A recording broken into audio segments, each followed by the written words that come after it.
Dünyada Novruzu ən gözəl qarşılayan xalq Azərbaycan xalqıdır. Bəs qonşumuz İranlılar Novruzu necə qarşılayır?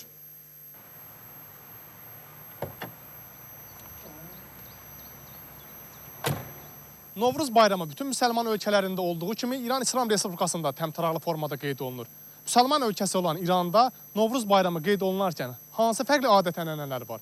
Bu barədə qonağı olduğumuz İranlı ailə məlumat verəcək. 2 ildir İran İslam Respublikasının ölkəmizdə səfirliyinin mədəniyyət mərkəzinin əməkdaşı kimi çalışan Seyid İbrahim İbrahimi deyir ki, bayramın son günləri olmasına baxmayaraq ailə Novruz bayramını əhləb aprelin ilk günlərinə kimi qeyd edəcək. Həmi il dönümüdür, yeni il başlanır Novruzuna. Ancaq bu 15 ölkədə Əfqanistanla İranda yeni il başlanır. Təbrizli İbrahim İbrahimidən Novruz bayramının onlara aid olan özəlliklərindən bizə də danışmasını istəyirik. Bildirir ki, ailə üzvlərinin bir neçəsi Təbrizdə olmasına baxmayaraq Novruzu Bakıda birlikdə keçirməyi qərarlaşdırıblar. Bir baxışdan baxanda İranla Azərbaycanın adət-ənənələrində çox fərqi yoxdur. İbrahim İbrahimi bu bayramın ölkəsində də coşqu ilə keçirildiyini deyir və adət-ənənələrə diqqət çəkir.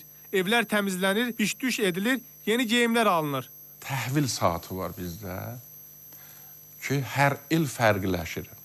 Bu ilin təhvili 8-i 10 dəqiqə keçəndə idi. Tamam şəhərlərdən yığışırlar ki, o təhvil saatı məşəddə olala, ziyarət halında olala, ibadət halında olala. Ailə başçısı həm də onu bildirir ki, il necə qarşılanarsa elə də yola verərsən deyimi onun ölkəsində də keçərlidir. Və hər bir ailə çalışır ki, ili sevinç və bolluqla qarşılasın və yola salsın. İliniz uğurlu, bayramınız mübarək deyib İranlı ailədən ayrılırıq. Rəşad Vəkiloğlu, Seyid Ülvi Eyvaz of Space.